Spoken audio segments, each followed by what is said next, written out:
हमारा सौभाग्य कि आज हमारे मध्य में राष्ट्रीय स्वयंसेवक संघ के माननीय कार्यवाह आदरणीय दत्तात्रेय होसबाले जी का आगमन हो गया है। राकेश मिश्र जी से कृपया माननीय दत्ता जी भाई साहब को मंच पर लेके आएँ और आज के कार्यक्रम के अध्यक्ष केंद्रीय मंत्री आदरणीय श्री भूपेंद्र यादव जी भी हमारे मध्य में पधार चुके हैं। मैं आग्रह करता हूँ कृपया आएँ और मंच पर अपना स्थान ग्रहण करें।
प्रभात प्रकाशन सदैव ऐसी पुस्तकें प्रकाशित करने का उपक्रम करता है जो हमारे वैचारिक चिंतन को धार दें और सामाजिक सांस्कृतिक परिस्थितियों पर एक सार्थक संवाद का माध्यम बने।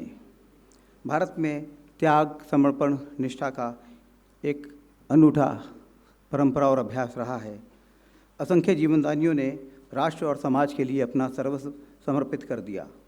आज हम एक ऐसी ही विभूति माननीय प्रोफेसर बाल आपटे जी की पावन स्मृति को नमन करने के लिए यहाँ एकत्र हुए हैं। माननीय आपटे जी व्यक्ति निर्माण और चरित्र निर्माण की पावन धारा थे। अखिल भारतीय विद्यार्थी परिषद के अखिल भारतीय अध्यक्ष के रूप में उन्होंने समर्पित कार्यकर्ताओं की निर्मिति की, उन्हें संस्कार और विचार दिए।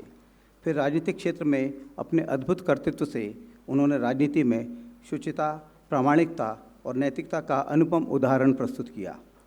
इस सभागार में अनेक ऐसे कार्यकर्ता उपस्थित हैं जिन्हें माननीय आपटे जी ने तराशा संवारा है और वे अपने अपने कार्यक्षेत्रों में राष्ट्र सर्वोपरि के मूल मंत्र को हृदयंगम कर समाज कार्य में प्रवृत्त हैं। समाज निर्माण के इस पुनीत कार्य में अनेक विभूतियों ने अपना अप्रतिम योगदान दिया है। राष्ट्र यज्ञ में संविधा के रूप में स्वयं को तिरोहित करने वाले, सर्व समर्पित करने वाले माँ भारती के इन सपूतों का स्मरण किया है प्रख्यात समाजधर्मी डॉक्टर राकेश मिश्र ने अपनी पुस्तक संविधा में। छात्र जीवन से ही समाज सेवा के लिए वे कुछ करने के लिए हमेशा तत्पर रहे। 1990 से अखिल भारतीय विद्यार्थी परिषद के पूर्णकालिक कार्यकर्ता रहते हुए अनेक उच्च दायित्वों का निर्वहन किया और संगठन को मजबूत करने का उपक्रम किया। वाणिज्य महाविद्यालय सतना में राजनीति विज्ञान के प्रोफेसर तथा ITI कॉलेज का सफल संचालन कर छात्रों के रोजगार व भविष्य निर्माण में उनका अविस्मरणीय योगदान रहा है। शैक्षिक, सामाजिक और सांस्कृतिक क्षेत्र में अपनी अमिट छाप छोड़ने वाले डॉक्टर राकेश मिश्र ने माननीय बाल आपटे जी के सहयोगी के रूप में कार्य किया। उनके सानिध्य में उनसे सीखा और संगठन कौशल के गुर प्राप्त किए। तदनंतर माननीय अमित भाई जब राष्ट्रीय अध्यक्ष बने तो उनके कार्यकारी सचिव के रूप में भी उन्होंने कार्य किया। अपने पूज्य माताजी और पिताजी की स्मृति में स्थापित पंडित गणेश प्रसाद मिश्र सेवा न्यास के माध्यम से वे सेवा व सामाजिक सांस्कृतिक कार्यों में अग्रणी भूमिका निभा रहे हैं। मैं उनसे आग्रह करता हूं कृपया आएँ और अपना लेख्य वक्तव्य दें। डॉक्टर राकेश मिश्र जी।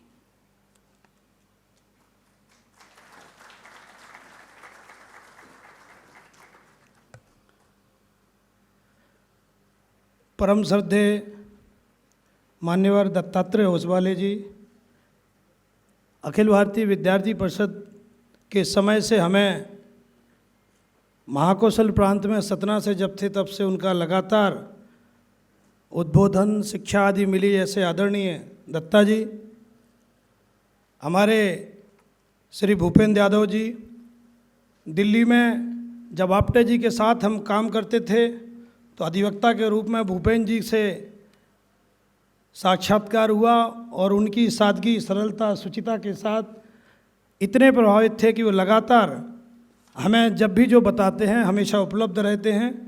और इस पुस्तक की भी जब भूमिका लिखने की बात आई तो मैं और प्रभात जी दोनों उनके घर गए। उन्होंने कहा कि फटाफट पुस्तक की पांडुलिपि दिखाइए, मैं बोलता हूँ आप रिकॉर्ड करिए और उसमें पूर्ण संशोधन करने का अधिकार है, क्योंकि राकेश जी आप हमारे साथ पहले से भी आप्टे जी के ज़माने से लिखते पढ़ते रहे हैं। ऐसे सरल हृदय के आदरणीय भूपेन जी और इस सब पूर्ण प्रक्रिया को पूरे करने वाले प्रभात प्रकाशन के प्रभात जी, ये पुस्तक आज जो प्रकाशित होने के लिए जा रही है वो वास्तव में कोई एक व्यक्ति के बारे में नहीं है। हम समय समय पर 2019 के बाद से, यानी कोविड के बाद से, जब हमने सोचा कि कुछ लिखना चाहिए, जो पहले से लिखते थे उसको आगे प्रकाशित होना चाहिए, 189 विभिन्न आर्टिकल हमारे समाचार पत्र पत्रिकाओं में प्रकाशित हुए। उनमें से जब मेरी माननीय दत्ता जी से बात हुई तो उसमें चुनिंदा 50 आर्टिकल इस संविधा नाम की पुस्तक में आज प्रकाशित होने जा रहे हैं। मुद्दे की बात यह है कि जब पुस्तक के नाम रखने की बात आई तो हमारे प्रभात जी ने कई नाम के सुझाव रखे, और जब भूपेन जी से इसकी प्रस्तावना लिखवाने गए तो उन्होंने एक शब्द में कहा संविधा। मैंने कहा संविधा तो हमारे भोपाल के संघ कार्यालय का भी नाम है। तो उन्होंने कहा किसी दूसरे का भी ये नाम हो सकता है, और संविधा में आपने जो आर्टिकल लिखे उनके बारे में ही सब कुछ लिखा गया है। आज मैं बड़ा भावुक भी हूँ और उद्वेलित भी हूँ, क्योंकि आज स्वर्गीय बाल आप्टे जी जो हमारे जीवन के प्रेरणा स्रोत थे, पिता तुल्य थे, उनकी आज 13वीं पुण्यतिथि है। वैसे हमारे यहाँ मृत्यु उपरांत 13वीं की प्रथा होती है। मेरी आदरणीय भाई साहब से और निर्मला ताई जी से बात हुई कि पीढ़ियाँ बदल रही हैं, लोग बदल रहे हैं। आप्टे जी ने जो कार्यकर्ताओं की एक श्रृंखला और मालिका खड़ी की है, उनके विचारों को जानने के लिए, उनके चेहरों को समझने के लिए मुझे लगता है कि दिल्ली में एक बड़ा कार्यक्रम करना चाहिए, जिसमें वर्तमान पीढ़ी उनको समझे, श्रद्धांजलि देने के लिए इकट्ठे हों, और उस रूप में ये आज का कार्यक्रम तय हुआ। ये महान विभूति के साथ 10 वर्षों तक तो मैंने दिन रात साथ रह के काम किया। जो लोग साथ में यहाँ पधारे वो देखते हैं कि 10 वर्षों तक हमने उनके साथ में नज़दीकी से काम किया। आप्टे जी का स्वभाव पुराने सब लोगों को पता है, उस स्वभावगत विशेषताओं के साथ कैसे मैं रहूँगा। सन 2002 में माननीय दत्ता जी हमको सतना से लेके आए, और उन्होंने जिस धीरता गंभीरता के साथ हमें साथ में सहेजने और संभालने का काम किया, मैं उनका जीवन भर ऋणी रहूँगा। आज इस अवसर पे वो पधारे, मैं उनका हृदय से अभिनंदन करता हूँ, धन्यवाद करता हूँ। आज एक और दूसरी बात है, हमारे पूज्य पिताजी पंडित गणेश प्रसाद मिश्र और माता शांति मिश्रा जी, उनकी भी जन्म शताब्दी समारोह चल रहा है। 18 जुलाई को जन्मतिथि थी। पिछले साल हमने अपने गांव धवर्रा में इसकी शुरुआत की थी। सुखद संयोग है कि कल भी, आज ही वो शायद समापन की तरफ है, और उस आत्मा के प्रति भी मैं विनम्र प्रणाम अर्पित करता हूँ कि जिनके कारण हम ऐसे भाग्यशाली हुए हैं और हमने कार्यक्रम का आयोजन किया है। व्यक्तिगत जीवन में हमने स्वयंसेवक के रूप में आपातकाल में 75 से 79 तक घर में आने पर अनेक विभूतियों के निकट रहने का अवसर मिला, तो कुछ के विषय में सुनने और जानने का अवसर मिला।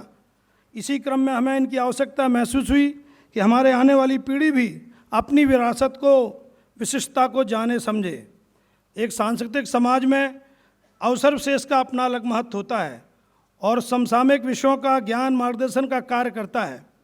अखिल भारतीय विद्यार्थी परिषद के पूर्णकालिक कार्यकर्ता के नाते हमने जो उस समय केवल प्रस्ताव और प्रारूप लिखने का काम किया, बाद में वो आर्टिकल में बदले और इस लिखित आलेखों का एक संच आपके समक्ष प्रस्तुत है।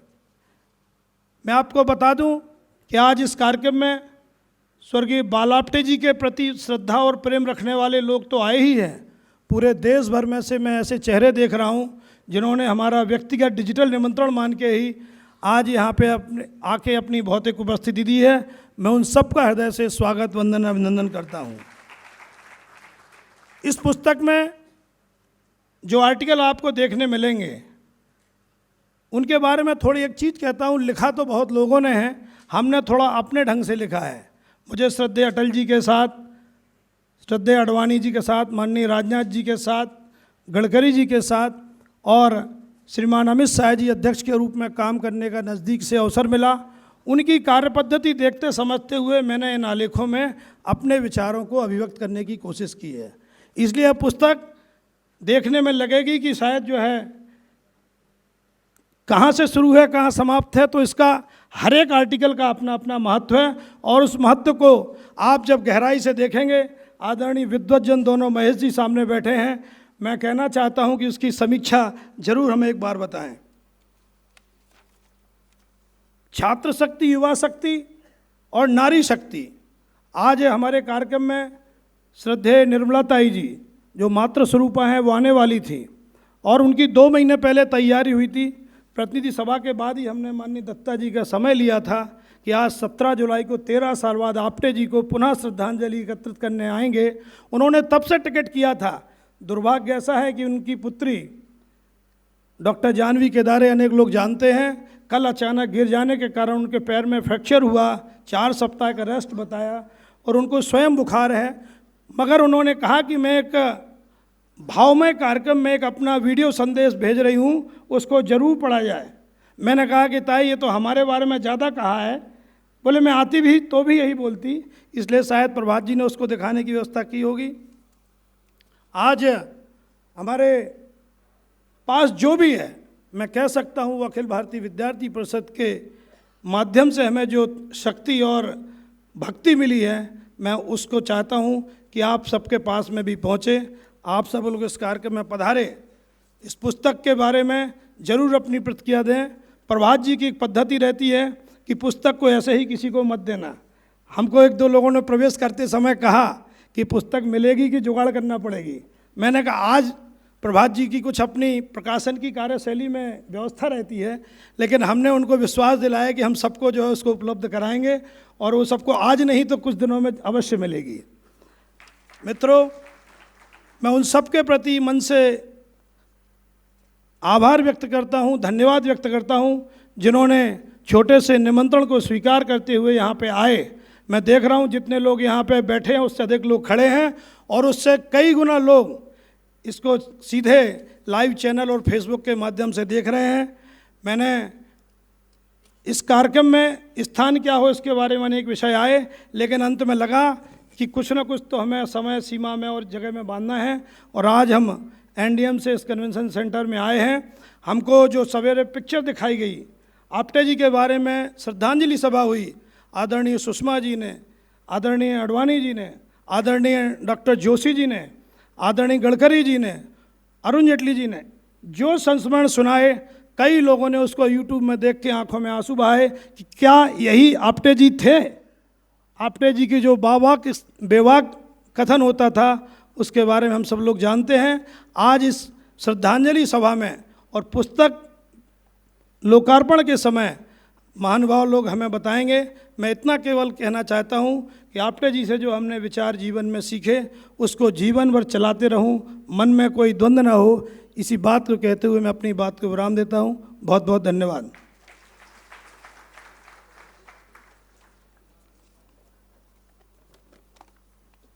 धन्यवाद राकेश जी। जैसा अभी राकेश जी ने बताया, आदरणीय निर्मला ताई को इस कार्यक्रम के निमित्त दिल्ली रहना था, परंतु कल अस्वस्थ होने के कारण वे यहाँ नहीं आ पाई, और उनका एक संक्षिप्त परिचय मैं आपके समक्ष प्रस्तुत कर दूं। आदरणीय निर्मला जी स्वयं विद्यार्थी परिषद से बहुत सक्रियता से जुड़ी रहीं और वे महिला विषयक और स्त्री सशक्तिकरण की एक बड़ी उनकी भूमिका रही है।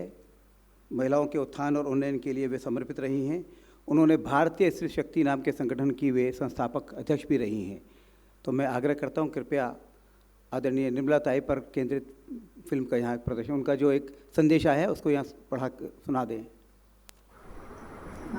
राकेश जी और उनका परिवार हमारे घर में, दिल्ली के घर में, मुझे लगता है कि 2002 में आए।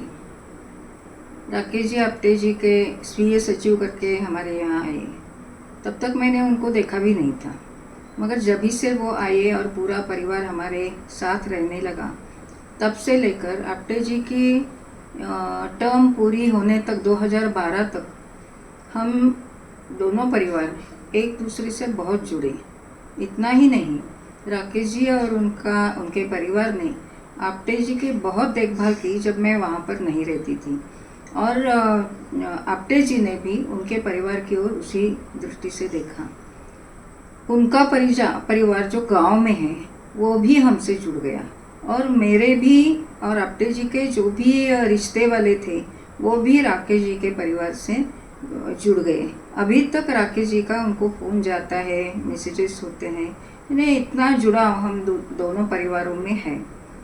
राकेश जी अखिल भारतीय विद्यार्थी परिषद के कार्यकर्ता रहे, और इसलिए सामाजिक क्षेत्र में काम करने की उनकी पहले से मनीषा थी। अभी उनके गांव में और आसपास के क्षेत्र में उन्होंने बहुत बड़ा कार्य खड़ा किया है। उनके श्रद्धेय माता पिता जी और आप्टे जी, तीनों के नाम उन्होंने अलग अलग प्रकार के उपक्रम वहाँ पर चलाए हुए हैं। आज के इस बहुत महत्वपूर्ण कार्यक्रम जिसमें उनके पुस्तक का विमोचन हो रहा है, उसमें मैं उपस्थित नहीं रह सकी, इसका बहुत दुख मन में है, मगर फिर भी हमारी पूरी शुभकामनाएं उनके साथ है, उनके परिवार के साथ है, और हम राकेश जी, प्रमिला जी और संकल्प सभी की लगातार याद करते रहते हैं। आज नहीं, फिर ज़रूर जल्दी जल्दी मिलेंगे।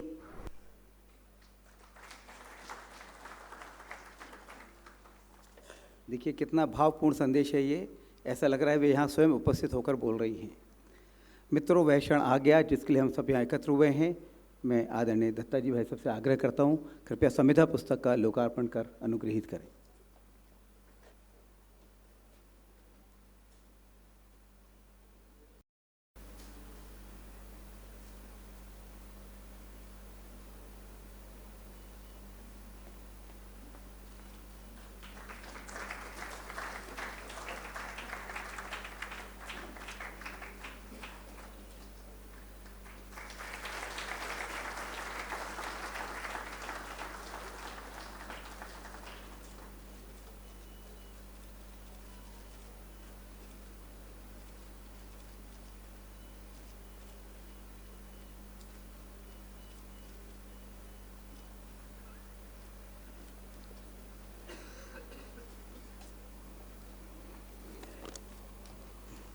यह पुस्तक आज विशेष मूल्य पर बाहर उपलब्ध है।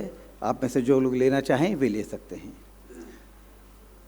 आज के कार्यक्रम के अध्यक्ष आदरणीय श्री भूपेंद्र यादव जी केंद्रीय पर्यावरण, वन और जलवायु परिवर्तन मंत्री के दायित्व का सफलतापूर्वक निर्वहन कर रहे हैं। उन्होंने क्लाइमेट चेंज संबंधी वार्ताओं में सक्रियता से भाग लिया है और अंतर्राष्ट्रीय पटल पर हुए शिखर वार्ताओं में प्रखरता से भारतीय पक्ष रखा है। माननीय भूपेंद्र जी विधि की शिक्षा प्राप्त करते हुए युवा काल से ही छात्र राजनीति में सक्रिय रहे। लंबे समय तक आप अखिल भारतीय अधिवक्ता परिषद के महासचिव रहे। 2010 से राष्ट्रीय राजनीति में सक्रिय रहे और भारतीय जनता पार्टी के राष्ट्रीय सचिव नियुक्त हुए। 2014 में आप पार्टी के महासचिव बनाए गए। भाजपा के शीर्ष नेतृत्व के निकट साहचर्य में पार्टी के विस्तार और चुनाव प्रबंधन में आप सक्रिय हैं। राज्यसभा सांसद के रूप में आप 25 संसदीय समितियों और 12 संसदीय समितियों के अध्यक्ष रहे हैं। Bhupendra ji supreme court on forest conservation and the rise of the BJP पुस्तक के लेखक भी हैं। साहित्यिक, सांस्कृतिक और आध्यात्मिक विषयों में उनकी विशेष अभिरुचि है। श्री राम जन्मभूमि और राम सेतु जैसे महत्वपूर्ण विषयों पर उनकी सक्रिय भूमिका रही है।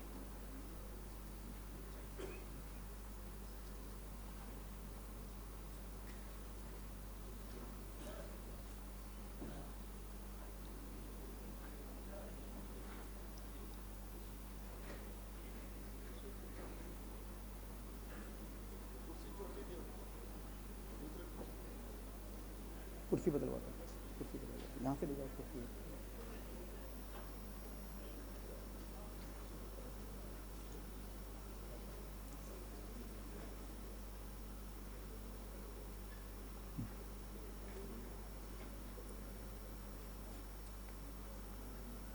माननीय भूपेंद्र जी न्याय प्रवाह पत्रिका के संपादन में भी सक्रिय रहे हैं। इस पुस्तक की शुभाशंसा भी माननीय भूपेंद्र जी ने लिखी है। मैं उनसे आग्रह करता हूं, कृपया अपना अध्यक्ष उद्बोधन दें। माननीय भूपेंद्र यादव जी।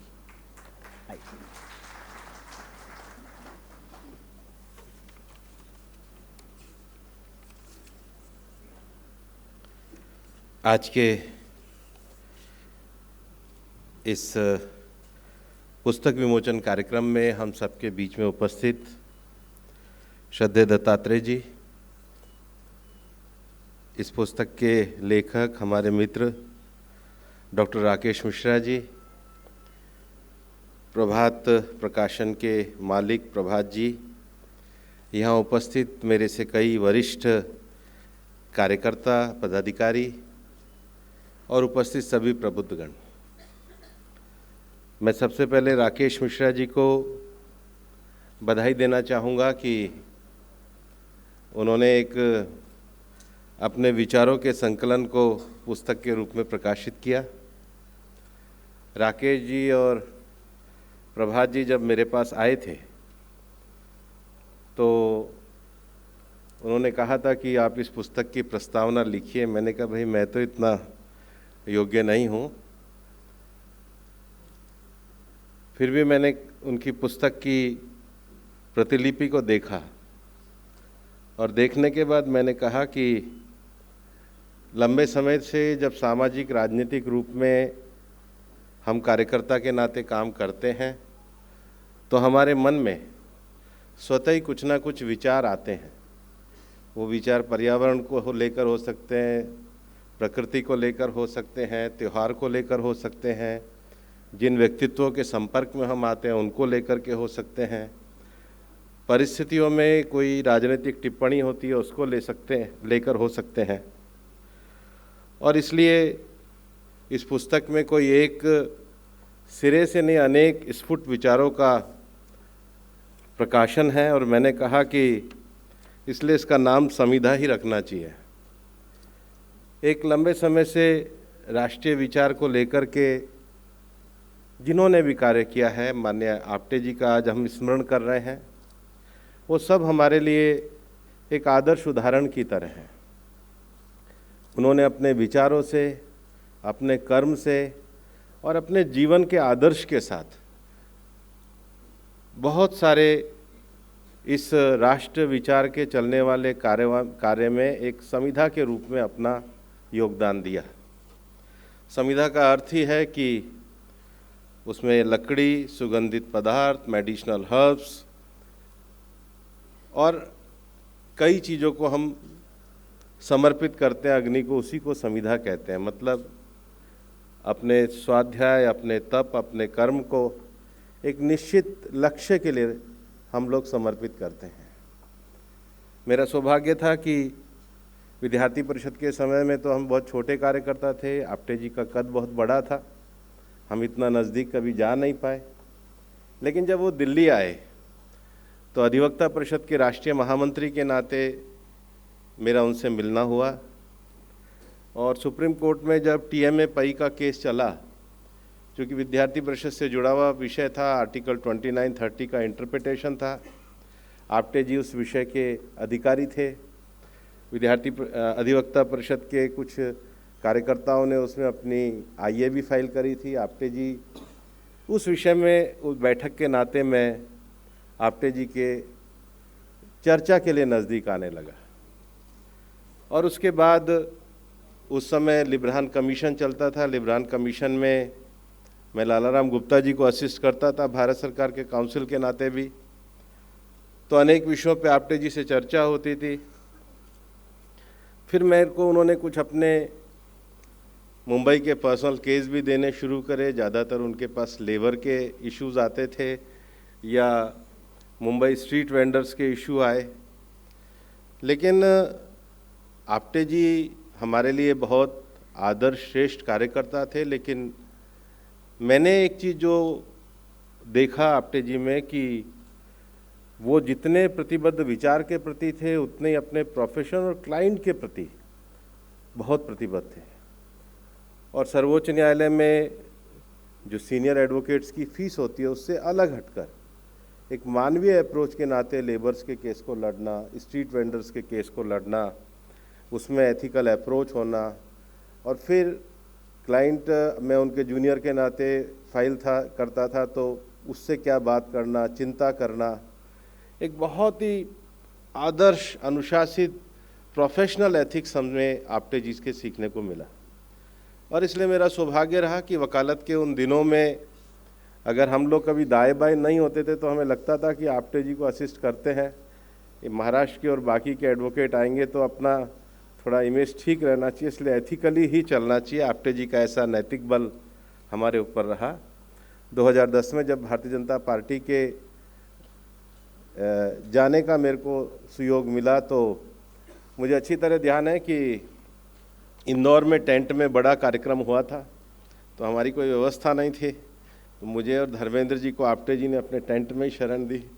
तो और उसके बाद फिर उन्होंने भाजपा में आने के बाद भी 2 वर्ष 2010 से 12 एक स्नेहवत विषयों के तरीके से कई विषयों के, मौलिक विषयों पे काम करने के, एथिक्स के विषयों पे उन्होंने बड़ा अच्छा मार्गदर्शन किया। और आज ऐसा लगता है कि हमारे जैसे अनेकों कार्यकर्ता जिनको उन्होंने समय समय पर जोड़ा, और मुंबई में भी बार एसोसिएशन के सक्रिय सदस्य रहते हुए बार में कैसे शुचिता और नैतिकता है, आप्टे जी ने एक मूवमेंट का भी नेतृत्व किया। और इसलिए संविधा का अर्थ ही ये है कि हम अपने विचारों के माध्यम से ही अपने आप को किसी भी कार्य के लिए प्रेरित करते हैं। उस कार्य को एक होलिस्टिक अप्रोच के नाते हम अपने आप को लगाते हैं, मतलब जीवन के सभी क्षेत्रों में संतुलन रखते हुए कि विचार के प्रति भी, अपने प्रोफेशन के प्रति भी, अपने स्वयं के जीवन में भी अनुशासन को रखते हुए एक होलिस्टिक अप्रोच के साथ आगे बढ़ना। और आप्टे जी के साथ जो सबसे बड़ा सीखने का विषय था कि इस होलिस्टिक अप्रोच को एक सिस्टमेटिक प्रैक्टिस को के तरीके से जीवन में अपनाना, और एक सेल्फ अवेयरनेस जिसको कहते हैं वो उनके साथ जुड़ने में, उनके साथ बातचीत करते समय आपको एक सेल्फ अवेयरनेस का भाव रहे, और कोई भी काम को अगर हाथ में लिया है तो गोल ओरिएंटेड काम को करते हुए उसको, जो चीज़ें हम कह रहे हैं, जो विषय हम रख रहे हैं, जो विचार हम कर रहे हैं, आप्टे जी आदर्श इसलिए थे कि उन्होंने उसको अपने पर्सनलाइज जीवन में प्रैक्टिस के रूप में लिया। इसलिए आप्टे जी को जब हम एक विद्यार्थी परिषद के आदर्श कार्यकर्ता के रूप में या भाजपा के सांसद के रूप में, तो प्रोफेशनल एथिक्स में भी उतने ही दृढ़ता से हमको पालन करते हुए हमने देखा। और उस समय 2-3 बैठकें उनके मुंबई के आवास पे भी लीगल विषयों को हुई थी, तो एक नीचे आवास था, 2 अलग अलग फ्लैट थे, और दोनों का उनका दायरा, विषय, विचार एकदम स्पष्टता के साथ थे। और मुझे खुशी है कि राकेश जी ने उनके साथ एक 10 वर्षों का अच्छा साथ राकेश जी ने उनके साथ रहे, और हम लोगों को भी सीखने को मिला। यहाँ बैठे हुए बहुत सारे हमारे कार्यकर्ता बंधु हैं जिन्होंने उनके साथ काम किया और नज़दीक से आप्टे जी को जानने का प्रयास किया, और आज उनसे सीख करके हम कुछ ना कुछ अपना योगदान देने में समर्थ हो रहे हैं। तो ये उन सब हमारे प्रमुख कार्यकर्ताओं का आशीर्वाद है जिन्होंने एक कार्यकर्ता के रूप में हमारे को जीवन में गढ़ने का कार्य किया। राकेश जी ने इस पुस्तक में पर्यावरण की भी चिंता करी है। आज के समय के 2 ही सबसे बड़े संकट हैं, एक होलिस्टिक लाइफ के लिए व्यक्ति का मन और एक पर्यावरण। और इसलिए पर्यावरण की दृष्टि से दुनिया के जो 3 सबसे बड़े संकट हैं, पहला संकट कि जिस सिविलाइजेशन में हम रह रहे हैं, एनर्जी बेस, इसमें अनेक उत्पादन के कारण धरती का तापमान बढ़ रहा है और जलवायु परिवर्तन के संकेत दुनिया में आने लगे हैं। दूसरा जो विषय है वो इस पूरे कंज्यूमरिज्म के दौर में बायोडाइवर्सिटी का असंतुलन हो रहा है, बायोडाइवर्सिटी लॉस की ओर हम जा रहे हैं। और तीसरा डेजर्टिफिकेशन, जो हमारे भूमि का बंजरीकरण है। ये 3 बड़ी चुनौतियाँ दुनिया में इसको लेकर के अनेक वार्ताएं चलती हैं। लेकिन पिछले 10 वर्षों में भारत ने पर्यावरण की दृष्टि से क्लाइमेट एक्शन ओरिएंटेड प्रोग्राम को अपनाया। दुनिया में अगर आज जलवायु तापमान बढ़ रहा है तो उसके लिए वैकल्पिक ऊर्जा की ओर जाना पड़ेगा, रिन्यूएबल एनर्जी की ओर जाना पड़ेगा।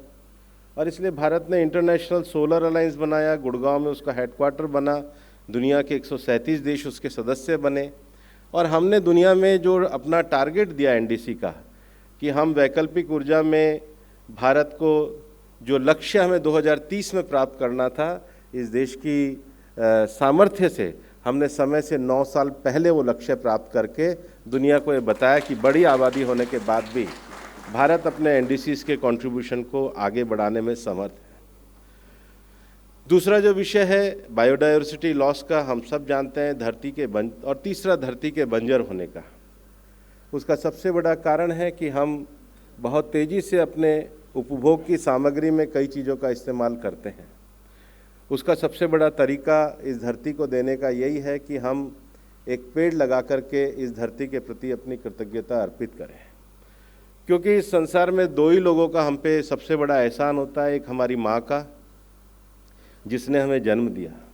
आज हम कितने भी सामर्थ्यवान बन जाएं, लेकिन अपने जीवन के 3 और 4 साल जो हमारे प्रारंभिक इस जीवन को गढ़ने के होते हैं, उसमें अगर कोई हमारे खाने पीने सोने सारी चिंता करता है, बिना बोले जब हमें बोलना भी नहीं आता हमें भोजन उपलब्ध कराता है, तो हमारी माँ ही होती है।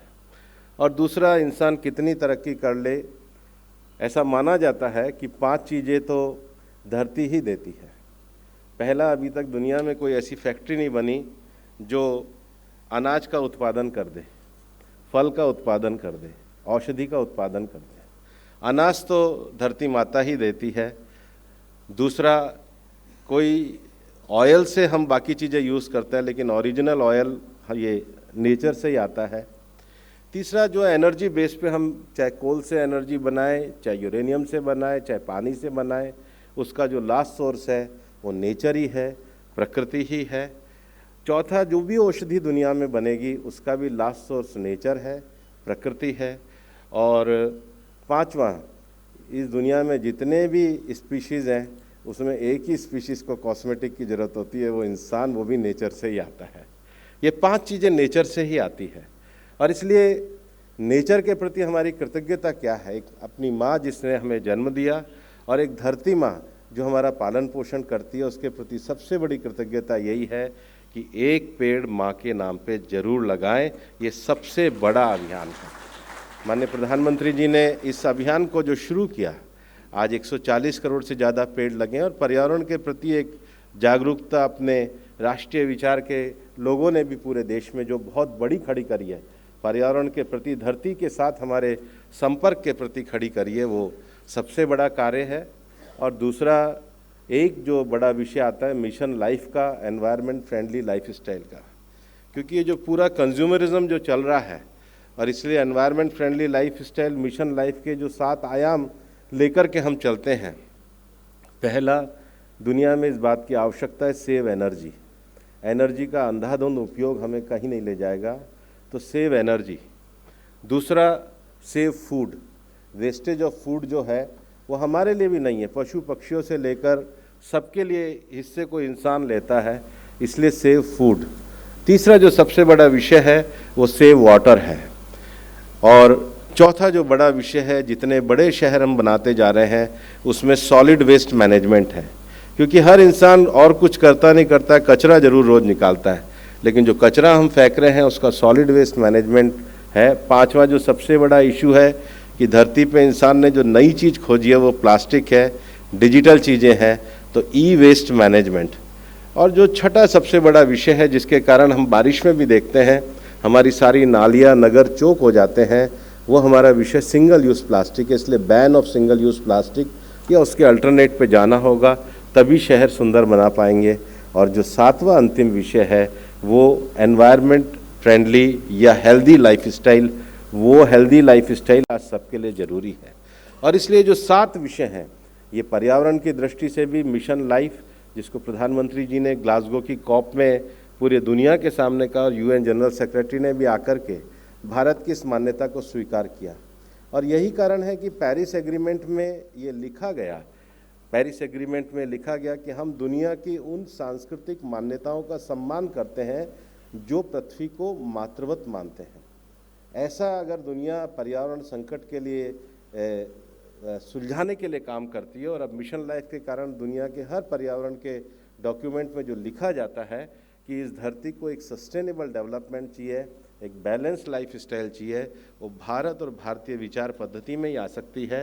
भारतीय विचार पद्धति ही वसुधैव कुटुंबकम और सर्वे भवन्तु सुखिना का विचार कर सकती है, लेकिन उसके लिए मिशन लाइफ और एक पेड़ माँ के नाम अभियान जैसे विषयों के साथ जुड़ करके हम इस धरती को हरा भरा बना सकते हैं। और अंत में मैं यही कहना चाहूँगा कि कल्पना हमारे अपने संकल्प में भी रहती है, इसलिए मैं कई बार कहता हूँ कि जब हम वंदे मातरम गाते हैं तो वंदे मातरम का जो वंदे मातरम कैसे वंदे मातरम हो, तो अगली लाइन हम यही कहते हैं, शस्य श्यामलम भारतम।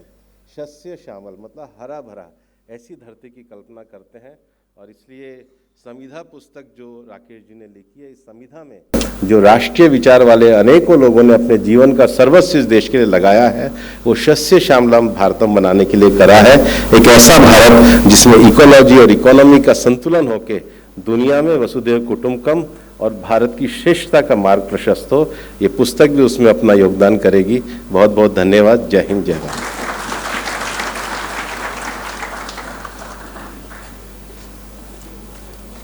धन्यवाद भूपेंद्र जी भाई साहब।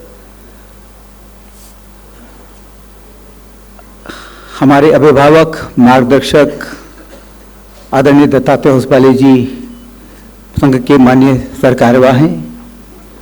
आप प्रसिद्ध चिंतक, विचारक और ओजस्वी वक्ता हैं।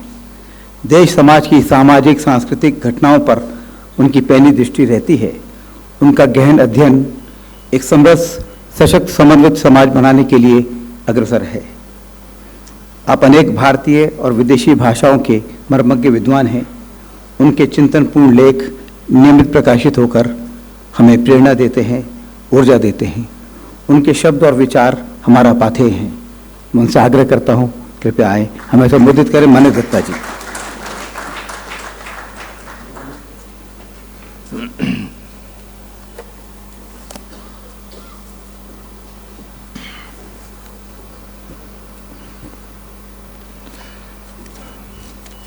सभी को नमस्कार।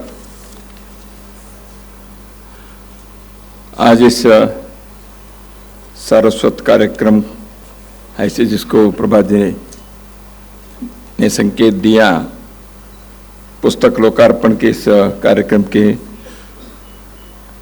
अध्यक्ष, भारत सरकार के वन, पर्यावरण और जलवायु परिवर्तन के मंत्री, सबसे अधिक कहना है तो मेरे मित्र, और विचार यात्रा में हमारे सहयात्री श्री भूपेंद्र यादव जी, आज के पुस्तक के लेखक और मेरे और एक मित्र राकेश जी, और प्रभात जी तो वर्षों से वो भी हमारे दोस्त हैं, मित्र हैं। प्रभात जी और सभागार में उपस्थित सभी वरिष्ठ जन, बहनों और भाइयों, मैं कहां से प्रारंभ करूं ये सोच रहा था, और थोड़ा मुझे और सोचने के लिए समय मिलना चाहिए, इसलिए मैं भूपेंद्र जी को आग्रह किया, अब थोड़ा ज्यादा समय बोलिए, लोग सुनेंगे। और मैं तो बोलता रहता हूं, बोलने से कुछ न कुछ कष्ट भी होता है लोगों को, तो इसलिए मैंने कहा कि भूपेंद्र जी पर्यावरण पर बोल रहे थे, तो मुझे लगा और थोड़ा सा समय आप बोलेंगे तो वैचारिक विषयों को सुनने के आदत लोगों को रहने चाहिए। जैसे आज इस कार्यक्रम में किसी न किसी रूप से संगठन के विचार यात्रा में, संगठन के जीवन में जुड़े हुए लोग ही अधिकतर यहाँ दिख रहे हैं। इसलिए आप सभी को इस प्रकार के एक बौद्धिक वैचारिक विषयों के सुनना, उस पर चिंतन करना, चर्चा करना, यह सभी को आदत भी है और बीच बीच में ऐसे होता भी रहना चाहिए। इसलिए भूपेंद्र जी थोड़ा और ज़्यादा समय लेते तो मेरा काम कम होता तो अच्छा होता, लेकिन उन्होंने माना नहीं है। सर्वप्रथम डॉक्टर राकेश जी को इस पुस्तक के प्रकाश में लाने के लिए और इसको प्रकाशित करने के लिए प्रभात जी को मैं आप सबकी ओर से और मेरे व्यक्तिगत ओर से मैं हार्दिक अभिनंदन करता हूं।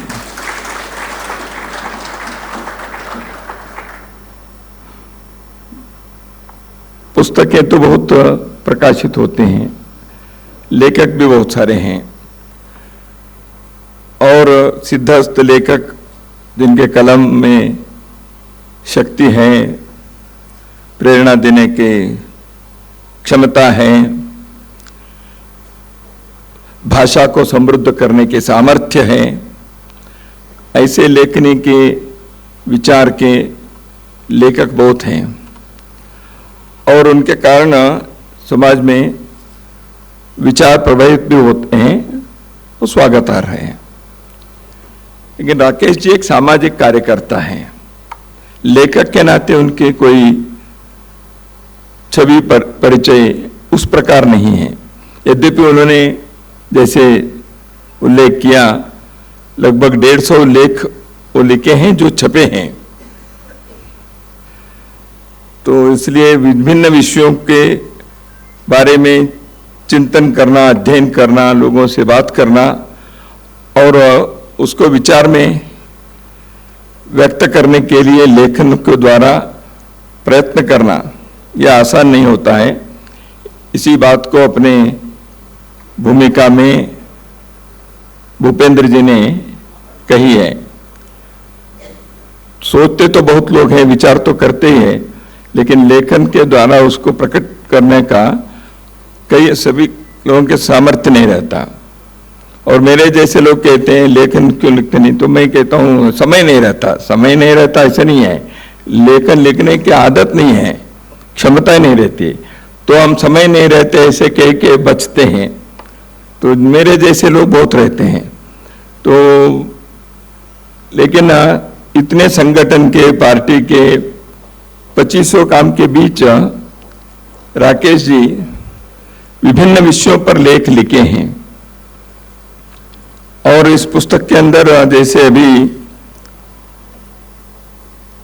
भूपेंद्र जी ने बताया कि बहुत सारे, मैं देख रहा था, कुल 50 लेखों के यह संग्रह हैं।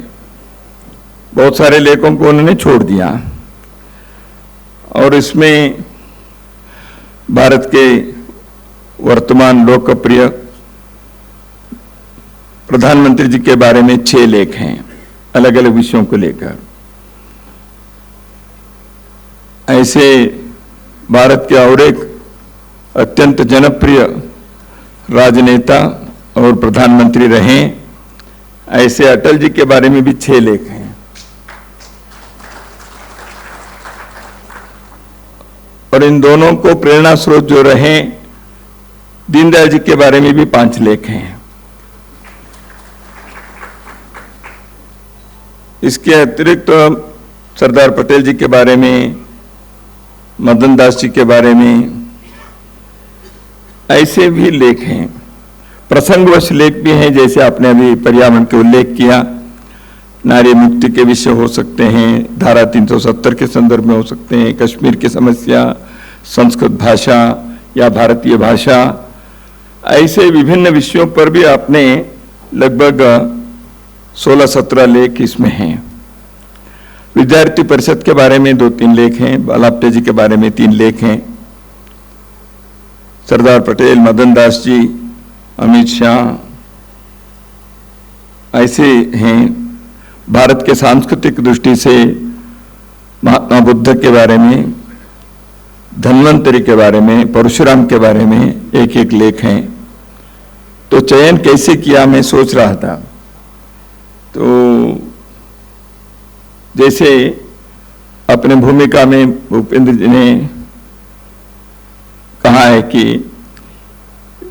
एक उन्मुक्त विचार प्रवाह है, लेकिन उसके एक अंडर करेंट है। एक सांस्कृतिक और वैचारिक धरातल पर जब कार्यकर्ता काम करता है, किन किन बातों के बारे में उनके मन में विचार आते रहते हैं, तो इसको शब्दांकन करना, तो वह कार्य राकेश जी ने किया है। तो राकेश जी के इसलिए तो राजनीति के गलियारे में तो गए हैं, लेखन के विश्व में भी रहते तो प्रभात जी और कई पुस्तकें आपको छापना पड़ते हैं इनके। लेकिन राकेश जी उस क्षेत्र में है तो वहां भी कुछ और कुछ होने की भी उनकी इच्छा है, वो तो भूपेंद्र जी पर निर्भर है। तो राकेश जी, जैसे माननीय बालाप्ते जी के बारे में आपने उल्लेख किया, आज उनके स्मृति दिवस है। आज के दिन 13 साल पहले, जैसे बताया, 2012 को जुलाई 17 तारीख को राकेश जी और हम दोनों मुंबई में थे। हम अस्पताल में मैं देखकर गया और राकेश जी वहीं थे। मैं थोड़ा समय के लिए बाहर गया था, उसी समय आप्टे जी अंतिम सांस ले लिए। तो उसके बाद विनोद जी यहाँ बैठे हैं, विनोद तावड़े जी, बाकी सभी लोग इकट्ठे हुए, आगे के जो भी अंतिम संस्कार के कार्यक्रम वगैरह किए हमने। तो आप्टे जी से राकेश जी बहुत सारे सीखे हैं, लेकिन आपने एक शब्द का उपयोग किया, पिता तुल्य। ये वास्तव में है, ये केवल अतिशयोक्ति या शब्द के अलंकार के लिए राकेश जी ने इसका उल्लेख नहीं किया, ऐसे नहीं कहा है, क्योंकि मैं जानता हूं, मैं बहुत नजदीक से देखा। हाँ, मैं निमित्त मात्र था राकेश जी को मध्य प्रदेश से दिल्ली में आप्टे जी के सांसदीय कार्य के लिए उनके सहायक के नाते काम करने के लिए, वो तो मैं संगठन में मेरी एक भूमिका थी, इसलिए वो तो कार्य मैंने किया या मुझसे करवाया गया, जो भी हो। लेकिन उसके बाद मैं 10 वर्ष बहुत भिन्न भिन्न परिस्थिति में मैंने आप्टे जी को और राकेश जी को नजदीक से देखा है। इसलिए इतने वर्षों के बाद भी 10 साल आप उनके सहायक रहे, बाद में 2-3 महीने ही वो रहे आप्टे जी। शायद अप्रैल में वो उनके अप्रैल 4 तारीख को उनके अंतिम हुआ था, बाद में वो बीमार हो गए थे, जुलाई में स्वर्गवास हो गया उनका। तो लेकिन इतने वर्षों के बाद भी, जैसे अभी निर्मला ताई आप्टे जी ने स्मरण किया, आज भी राकेश जी बालाप्टे जी के परिवार के साथ एक परिवार के सदस्य जैसे जुड़े हैं। और यह रिश्ता ऐसा हो गया कि आप्टे जी, निर्मला ताई और उनके सारे परिवार और नौगांव में रहने वाले राकेश जी के परिवार, दिल्ली में रहने वाले राकेश जी के परिवार, ये सब एक दूसरे से इतने एक आत्मीय संबंध के ऐसे लोग हो गए। ठीक है,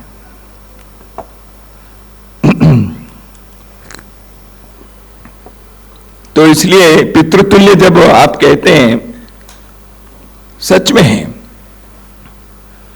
और आप्टे जी ऐसे कई लोगों के लिए इस ऐसे स्थान उन्होंने प्राप्त, उनके लिए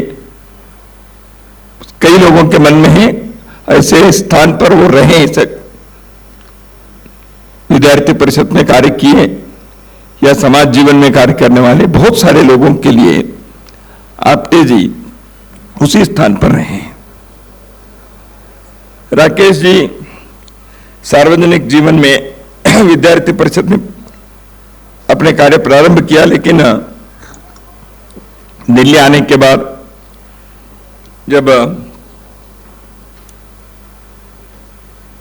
आप्टे जी के स्वर्गवास के पश्चात माननीय अमित शाह जी जब राष्ट्रीय अध्यक्ष बने थे, उस समय ये कार्यकर्ता देने की बात आई तो सहज रूप से 3-4 प्रमुख लोगों ने राकेश जी का नाम लिया था। और राकेश जी अपने गांव में अपने पूज्य पिताजी स्वर्गीय गणेश प्रसाद मिश्र जी के स्मृति में जो एक सार्वजनिक काम प्रारंभ किया, समाज के कार्य प्रारंभ किया उस न्यास से, वह भी एक उल्लेखनीय है। उसके बारे में मैं कई बार राकेश जी से सुनता भी हूँ, एक बार गया भी था, लेकिन अधिक समय जाने का मुझे अवसर नहीं मिला है, मेरी गलती है। कहने का तात्पर्य है कि राकेश जी ये सारे कार्य करते हुए भी उन्होंने अपने मित्र परिवार को भी बनाए रखा है। समाज जीवन में संपर्क में आने वाले लोगों को, कार्यकर्ता, कोई भी कार्यकर्ता को संपर्क में आने वाले लोगों को विचार के साथ जोड़ना चाहिए। विचार और संगठन के साथ जिनको जोड़ते हैं उनके साथ व्यक्तिगत संबंध, संपर्क रखने चाहिए। तो संगठन से मैंने जोड़ा या और किसी कारण से वो जोड़े, परिचय हुआ, लेकिन ऐसे व्यक्तियों के साथ वो अपने संगठन में इस विचार यात्रा में है, साथ में है, सहपथिक है, इसलिए उनके बारे में चिंता करना यह प्रत्येक कार्यकर्ता को करना चाहिए। यह हम संगठन में कई बार सुनते हैं, बोलते हैं, चर्चा करते हैं। संगठन एक परिवार बनता है इसी कारण से। रेल यात्रा में हम जाते हैं तो रास्ते में स्टेशन पर थोड़ा मिलने के लिए किसी को हम बुलाते हैं, वो गाड़ी 5 मिनट भी नहीं रुकती है, 3-4 मिनट ही रुकती है। लेकिन हम जब कहते हैं आइए मिलिए, लोग आते हैं, अपने कार्यकर्ता आते हैं। वो 4 मिनट के लिए वो 1 घंटे खर्चा करता है। धूप हो, सर्दी के दिन हो, ठंड के दिन हो, वो आते हैं, 2 लाख को लेके आते हैं, परिचय कराते हैं, 1 कप चाय लेके आते हैं घर से। मुद्दा 1 कप चाय के केवल नहीं है, मुद्दा एक रिश्ते के हैं, एक पारिवारिक भाव के हैं, एक आत्मीयता के हैं। इसलिए कई बार गाड़ी में जाते समय 2-4 मिनट के लिए भी मिलने वाले कार्यकर्ता को लगता है हमारे संगठन के ऊपर के अधिकारी हमारे बारे में ध्यान रखते हैं, और हमें लगता है वहां जो कार्यकर्ता कार्य कर रहा है वो जब आता है तो भले ही 4-5 मिनट ही हो, लेकिन उस कारण से अपने को कई पुरानी यादें ताजा हो जाती हैं, लोगों के बारे में पूछताछ हो जाती है। संगठन में हमने यही सीखा है। तो राकेश जी ने दिल्ली जैसे महानगर में रहकर भी ऐसे कार्यकर्ताओं के बारे में संपर्क रखने का, विचारने का, सहायता देने के ये कार्य करते रहे हैं। इसलिए कोई भी काम आता है तो कोई ना भाई किसी के बारे में कहना है तो मैं कई बार कहता हूं राकेश जी जरा ये देख लेना से, और सरकार के दृष्टि से होने वाले काम के बारे में नहीं है, व्यक्तिगत तौर पर लोगों के बारे में चिंता करना। तो ऐसे जब करते हैं तो स्वाभाविक रूप से एक इस पारिवारिक भाव को हम जीवित रखते हैं। आज इसकी आवश्यकता है और हमेशा है। तो इसलिए राकेश जी लेखक जितना है वो तो पुस्तक बताएगी,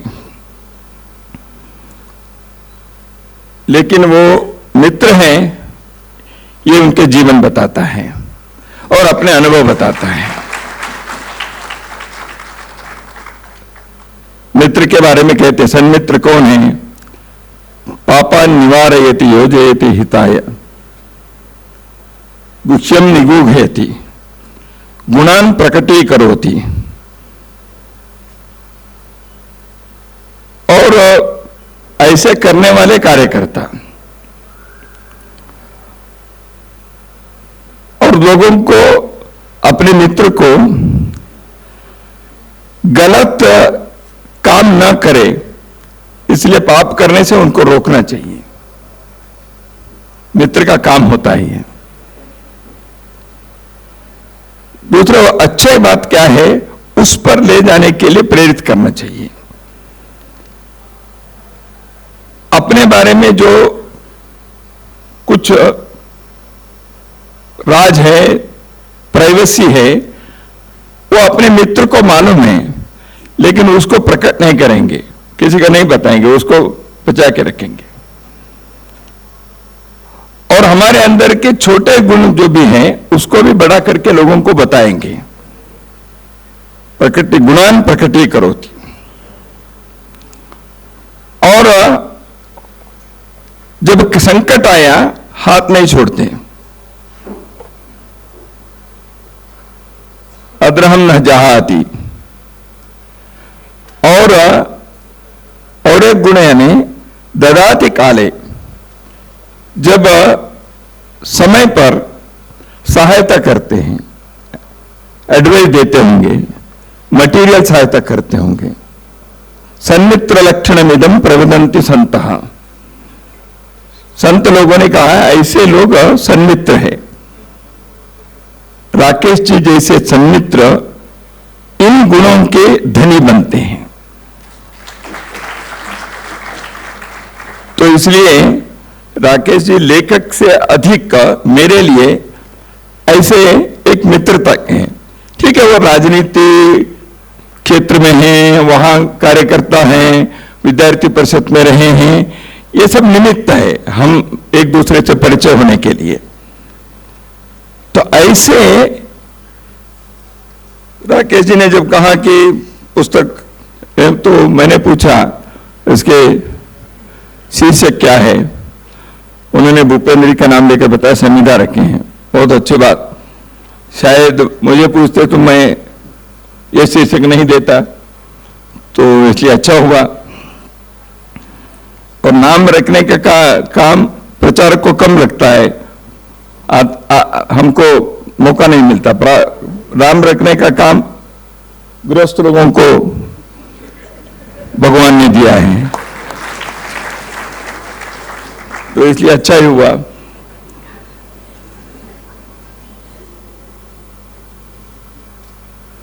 बालाप्टे जी के स्मृति दिवस पर यह पुस्तक के लोकार्पण हो रहा है। इसमें आप्टे जी के बारे में 2 लेख हैं। आप्टे जी जिस विचार के साथ जुड़े हैं उन विचारों के बारे में है, उस संगठन के बारे में, उस दल के बारे में है, उस दल के को जो इस देश के एक ऐसे विशिष्ट पार्टी बनाए, ऐसे वैचारिक आधार देने वाले, संगठन के आधार देने वाले, उसको दुनिया में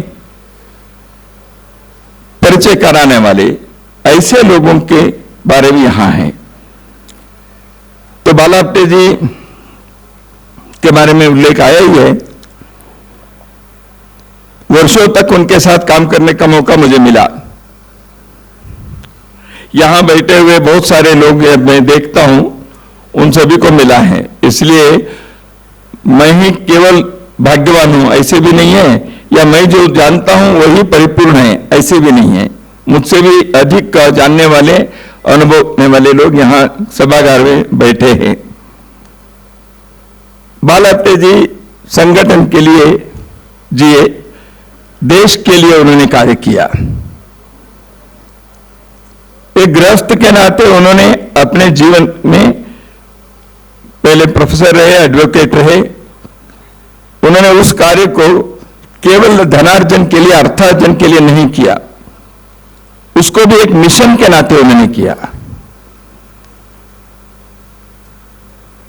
he was an advocate by nature, क्योंकि उनकी शैली विषय रखने के, अध्ययन के आधार पर योग्य शब्दों का चयन करते उससे बोलना, वो इंग्लिश में हो, हिंदी में हो, मराठी में हो, संस्कृत में ज्ञान भी उतना ही था उनको, उनके बड़े भाई तो संस्कृत के पंडित, बड़े विद्वान थे, उन्होंने 4 पुस्तकें संस्कृत में लिखी हैं। तो ऐसे घर के संस्कार भी, स्वयं की प्रतिभा और परिश्रम भी, और संगठन के परिवेश भी, इन सबके कारण बाला आप्टे जैसे एक व्यक्तित्व का जो गठन हुआ वो अद्भुत था। विद्वान लोगों के, इंटेलेक्चुअल्स के साथ ऐसे एक बौद्धिक स्तर पर जो बात कर सकते हैं, उन दिनों में वो सेमिनार के प्रत्येक अंक को पढ़ते थे। आजकल सेमिनार की पत्रिका थोड़ा देखते नहीं है। विचार से वो जिस विचार के हम लोग हैं या आप्टे जी थे, उस विचार के नहीं थे, लेकिन उन्होंने सेमिनार के पत्रिका को, प्रत्येक अंक को वो देखते थे। टाइम मैगजीन के प्रत्येक अंक को वो देखते थे और उसके कई बार उल्लेख भी करते थे अपने बातचीत में, भाषण में या अभ्यास वर्गों में लेने वाले सत्रों में।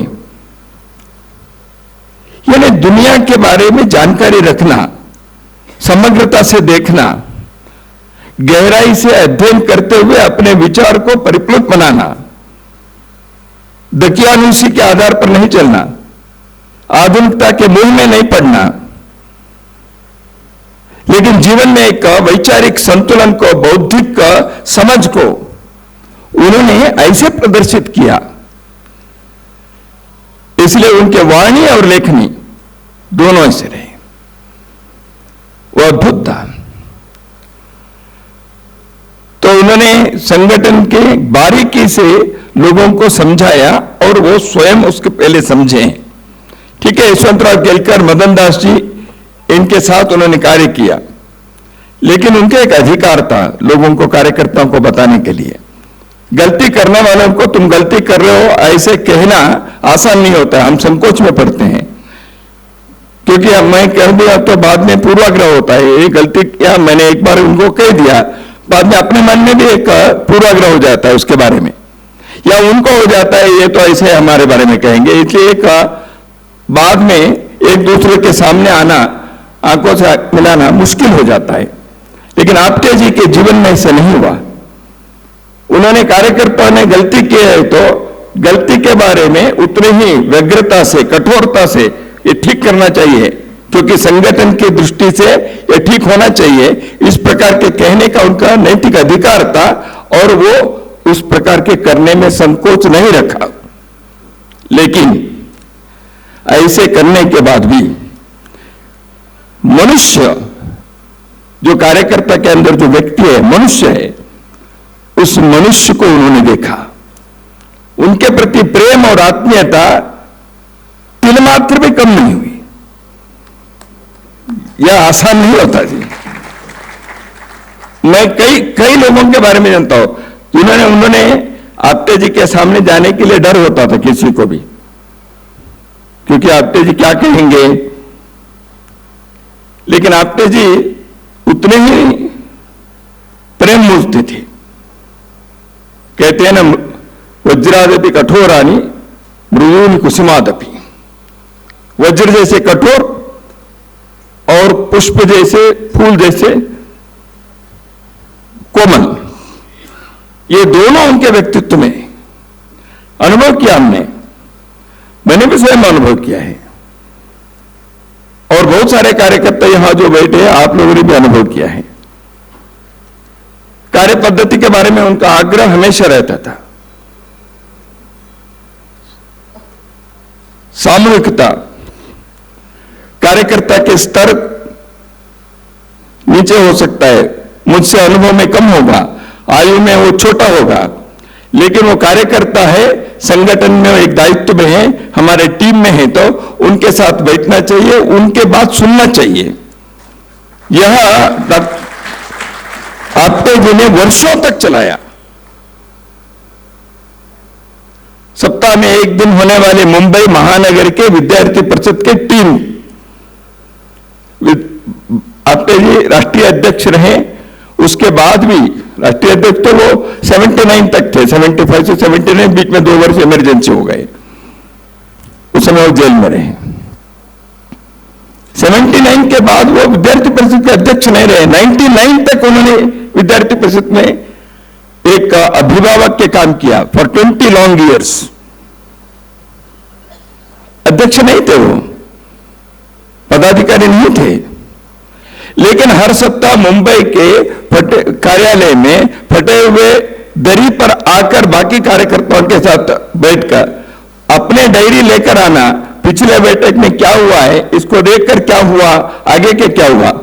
और वहां आने वाले कार्यकर्ता कैसे, मुंबई के किसी कॉलेज में फर्स्ट ईयर बीए बीएससी पढ़ने वाला कार्यकर्ता वो भी बैठा रहता था। तो उनसे वे पूछते थे, आपको क्या लगता है, आपटे जी निर्णय देकर चले जाते तो किसको क्या लगता, कुछ भी नहीं होता। लेकिन आपटे जी वॉज पर्टिकुलर। फील्ड में काम करने वाले कार्यकर्ता 4 बातें बताएगा।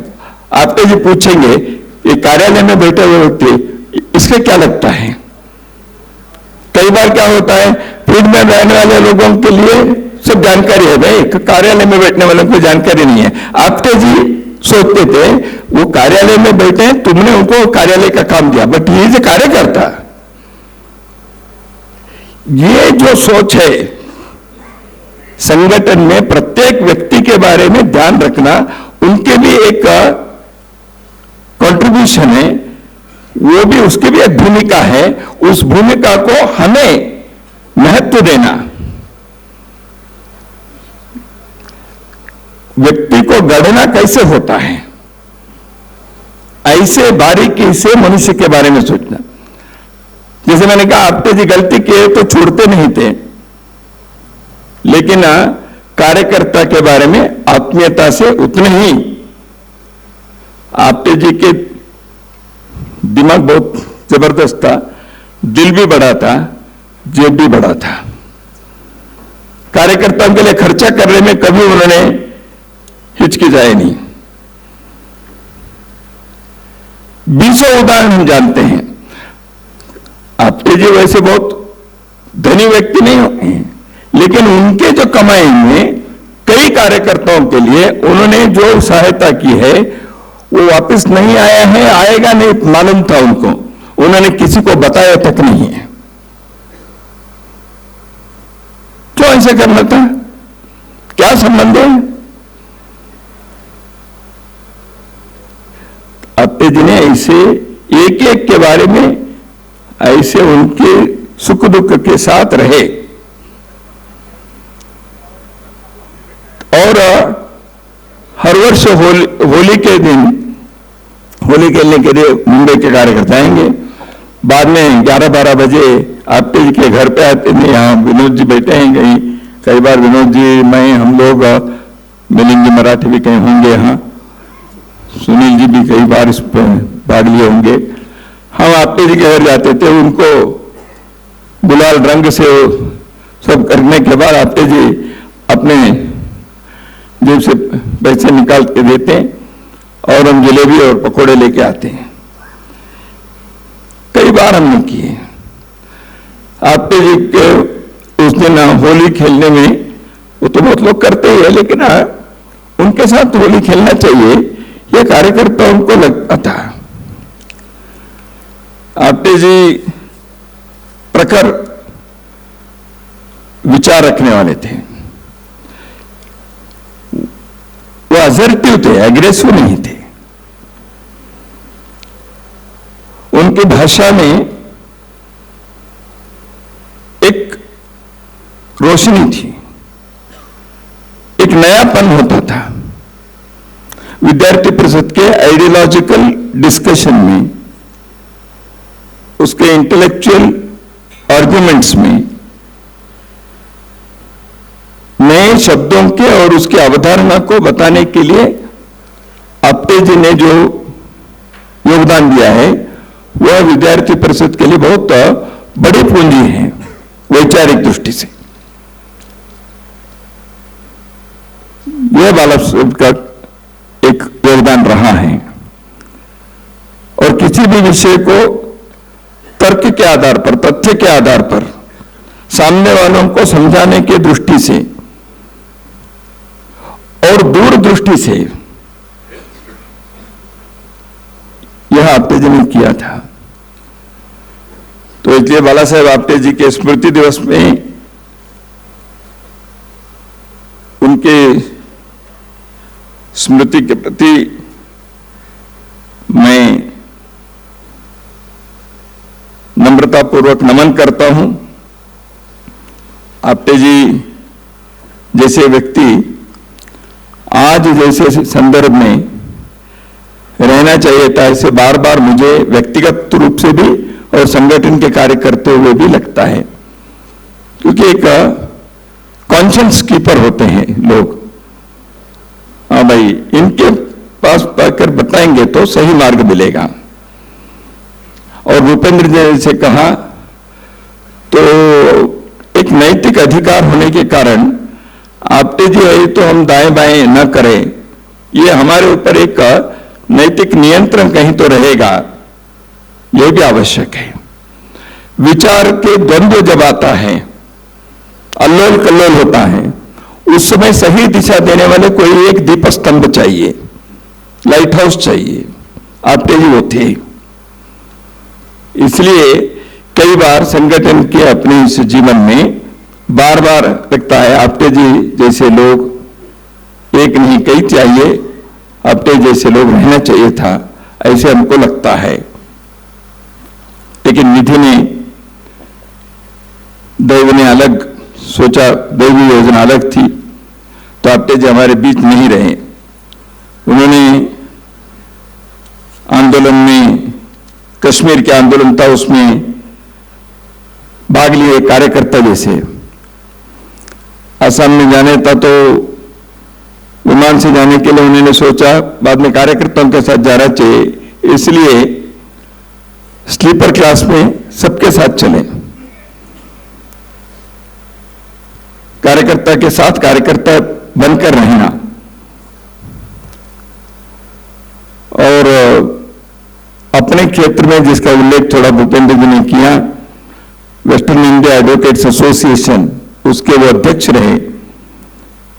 और वहां दुर्भाग्य से न्यायपालिका क्षेत्र में भ्रष्टाचार जो हुआ था उसके विरुद्ध न केवल आवाज उठाए, उस आंदोलन का नेतृत्व दिया उन्होंने।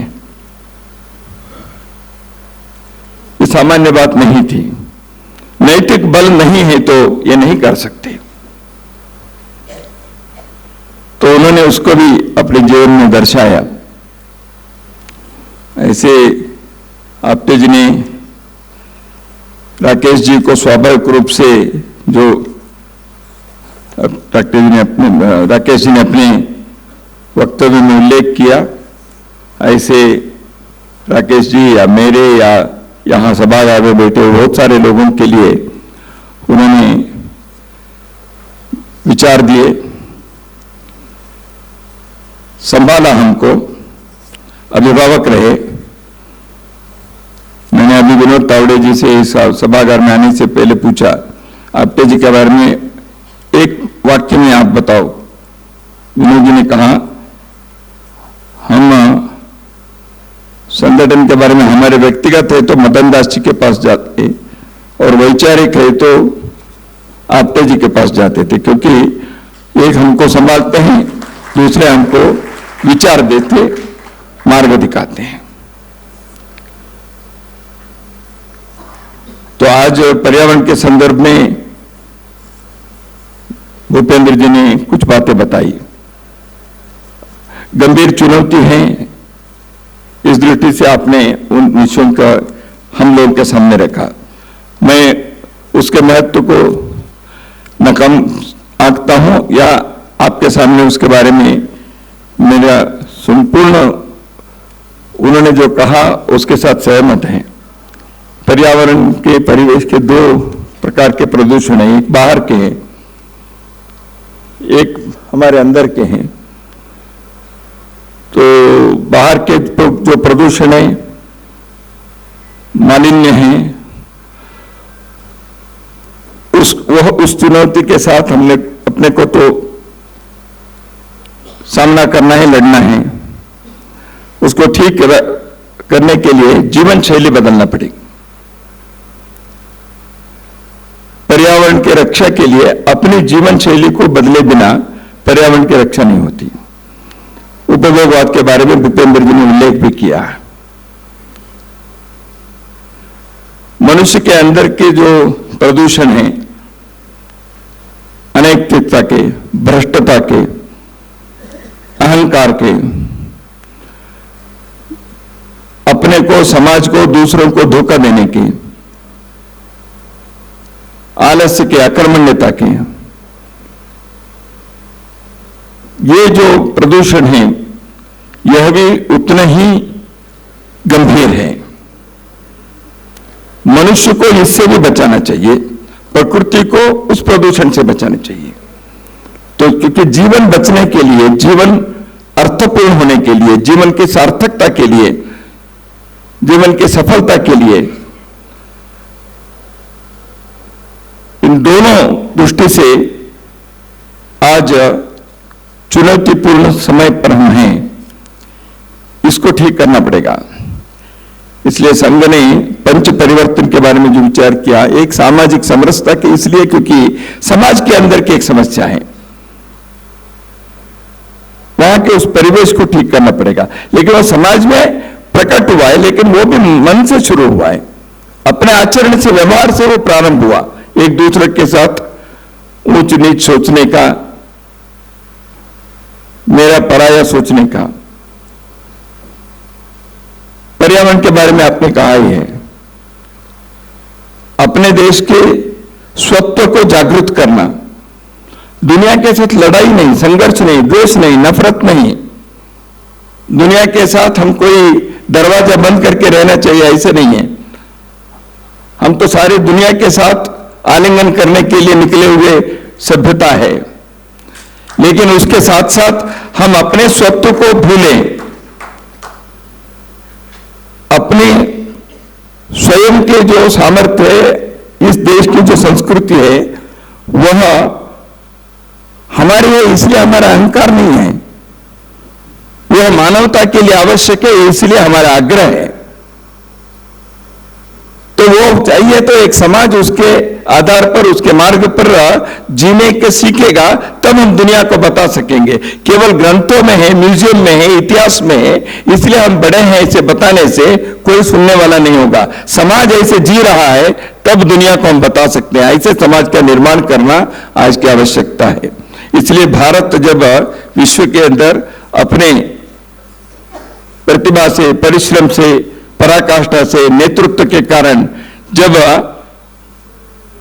नाम कमा रहा है, हमें ऐसे एक श्रेष्ठ समाज का निर्माण करने का भी उतना ही आवश्यकता है, क्योंकि हमें विश्व के सामने ऐसे एक समाज, ऐसे एक राष्ट्र के उदाहरण देना है जो विश्व के लोग भय से नहीं, आतंक से नहीं, हमारे राजनीतिक, आर्थिक सत्ता के कारण नहीं है, इस देश के जीवन के, लोगों के जीवन के व्यवहार से वो सीखें। यही इस देश के संदेश हमेशा रहा है।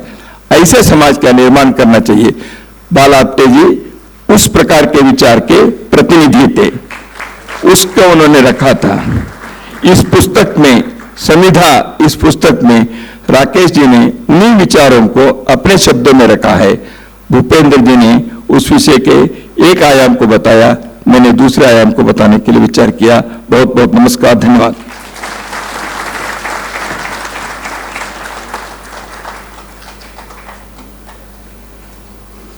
धन्यवाद माननीय दत्ता जी भाई साहब। आपके इस प्रेरक उद्बोधन से हमको विचार मिला, दिशा मिली, हम अनुग्रहित हैं। हम कार्यक्रम के अंतिम चरण में हैं। मैं एडवोकेट संकल्प मिश्र से आग्रह करता हूं, कृपया आएं और सबके प्रति कृतज्ञता भाव ज्ञापित करें। आइए संकल्प।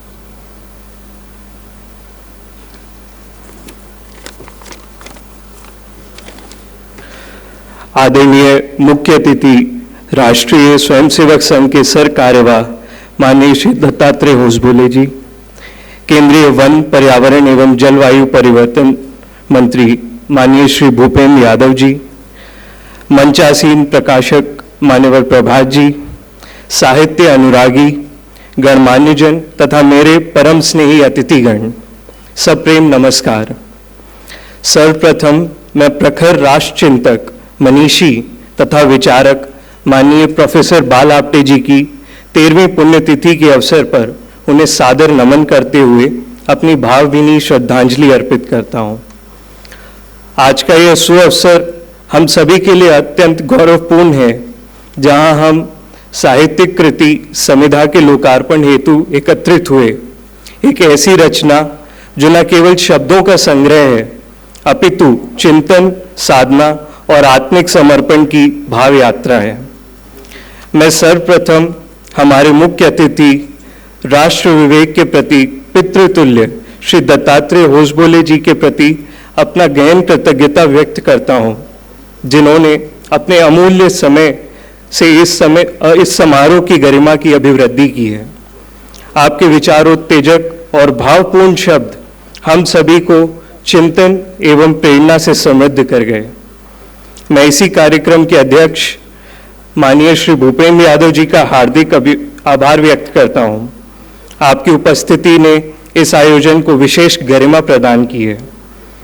आपने जो भावपूर्ण शब्द समिधा के संदर्भ में कहे, वे सभी हमारे लिए स्मरणीय रहेंगे।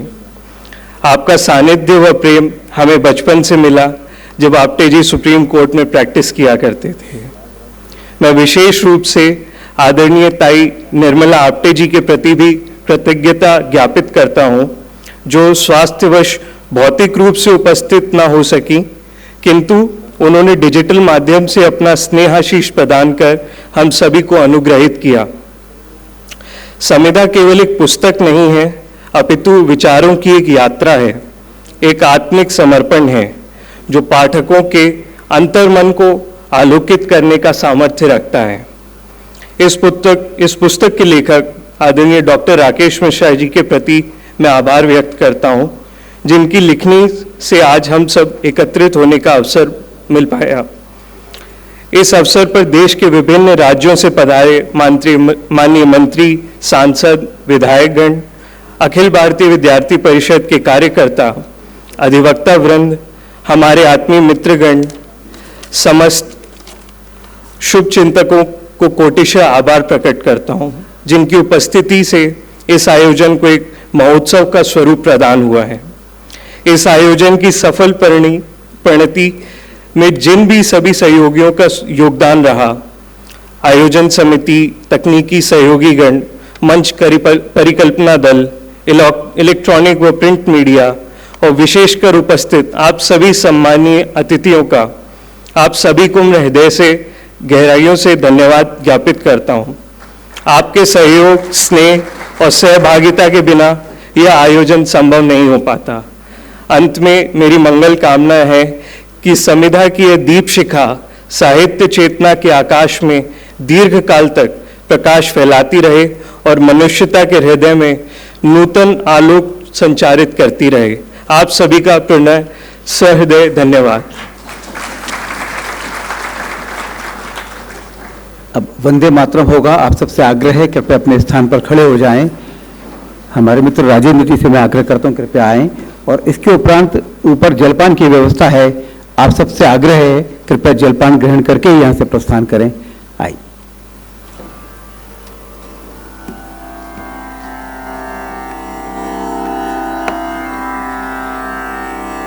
वंदे मातरम, वंदे मातरम, सुजलां सुफलां मलयज शीतलां शस्य श्यामलां मातरं वन्दे मातरम्। शुभ्र ज्योत्स्नां पुलकितायामिनीं फुल्लकुसुमित द्रुमदलशोभिनीं सुहासिनीं सुमधुरभाषिणी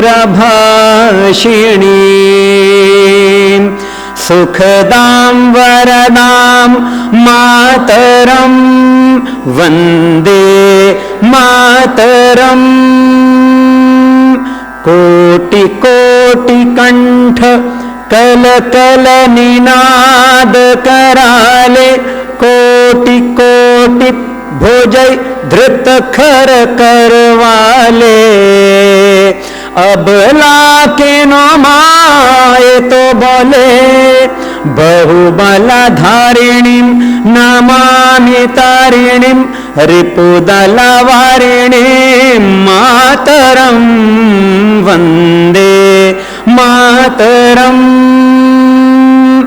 तुमि वेद्या तुमि धर्म तुमि हृदय तुमि मर्म त्वं हि प्राण शरीरे बाहुते तुमि मा शक्ति हृदये तुमि मा भक्ति तुम्हारो ही प्रतिमा गढ़ी मंदिरे मंदिरे वंदे मातरम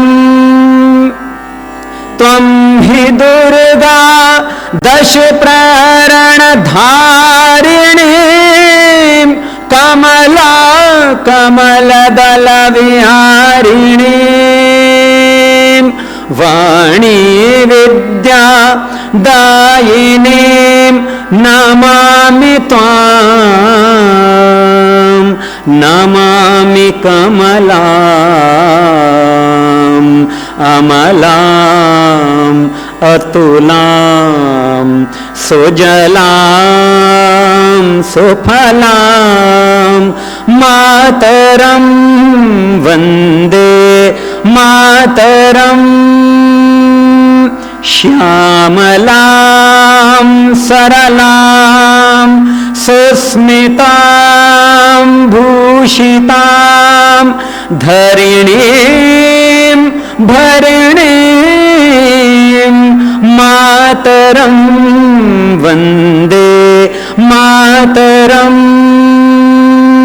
वन्दे मातरम्। भारत माता की जय।